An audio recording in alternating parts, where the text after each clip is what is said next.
আজকে বাজার থেকে চালতা কিনে আনলাম, দেখাচ্ছি কেমন হয়েছে। আসসালামু আলাইকুম, সবাই কেমন আছেন? আমি ভালো আছি আলহামদুলিল্লাহ। আমার পেজে আসার জন্য সকলকে ধন্যবাদ। আমার মসুরির ডালটা সিদ্ধ হয়ে গেছে। আমি এখানে 1 পা মসুরির ডাল নিয়েছি, আধা ঘন্টা ভিজিয়ে রেখেছিলাম। সামান্য একটু গরম পানি দিয়েছি সিদ্ধ করার জন্য। সিদ্ধটা পারফেক্টভাবে হয়ে গেছে। এখন আমি লবণ দিয়ে দিচ্ছি পরিমাণ মতো। কাঁচামরিচ ফালি করে কেটে রেখেছিলাম, সেটা দিয়ে দিচ্ছি। আধা চা চামচ দিলাম হলুদের গুঁড়া।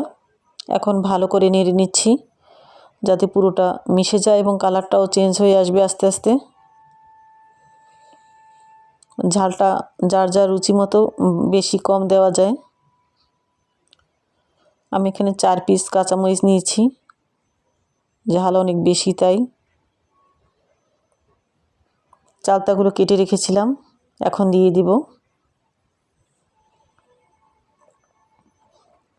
একটা চালতার অর্ধেক পরিমাণ নিয়েছি, সেটুকু দিয়ে দিচ্ছি। ভালো করে নেড়ে নেব।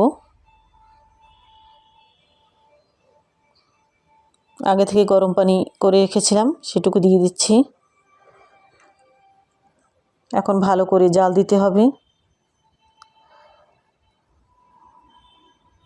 ডাল কিন্তু অল্প জালে খাওয়া যায় না, অনেকক্ষণ জাল দিতে হবে।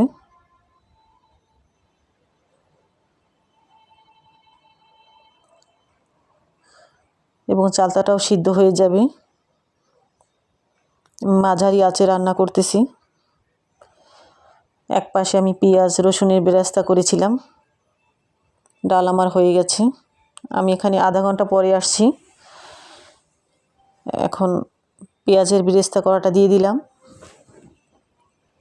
ডালে ফোড়ন দেওয়া আমার হয়ে গেছে। আমি ভালো করে নেড়ে নিচ্ছি। এখন আমি জিরার গুঁড়ি ছিটিয়ে দিলাম।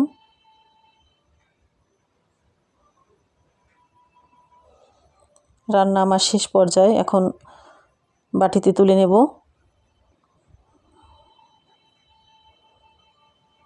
বাটিতে তুলে আমি আস্তে আস্তে দেখাবো কতটা লোভনীয় হয়েছে।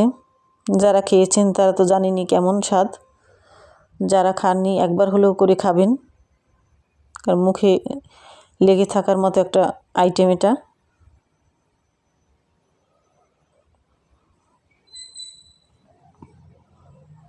আমি বাটিতে তুলে রাখছি। কালারটাও বেশ সুন্দর, অনেক সুন্দর কালার আসছে। আমি মরিচটা দিয়ে দিচ্ছি। এখন পেঁয়াজের বেরেস্তাটা দিয়ে দিচ্ছি। সবটুকু দিয়েছিলাম না, আগে অর্ধেকটা দিয়েছিলাম, এখন সবটুকু দিয়ে দিলাম। একদম পারফেক্টভাবে আমার হয়ে গেছে। দেখেন কতটা লোভনীয় হয়েছে। অবশ্যই কমেন্টে জানাবেন কেমন হয়েছে। ধন্যবাদ সবাইকে এতক্ষণ ভিডিওটা দেখার জন্য। আল্লাহ হাফিজ।